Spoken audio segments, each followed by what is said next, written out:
Hello everyone, আজ বানাবো avocado toast. সব কিছুরই একটা টেস্ট থাকে, যেমন তেতো, ঝাল, মিষ্টি। বাট এটা এমনই একটা ফল যার কোনো টেস্ট নেই। যারা খেয়েছো তারা তো জানোই, শুধু শুধু এটা একেবারেই খাওয়া যায় না। বাট অ্যাভোকাডো তো ভীষণ হেলদি একটা ফ্রুট, সেই জন্যই আমি এটাকে একটু টেস্টিভাবে খাই। তো তোমাদের সাথে ভাবলাম রেসিপিটা শেয়ার করি।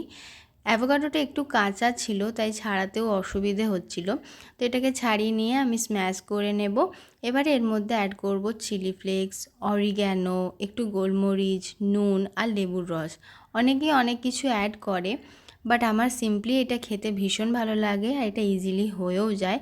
সাথে একটু আমি অলিভ অয়েলও অ্যাড করেছিলাম, যেটা আমি ভিডিও নিতে ভুলে গেছি।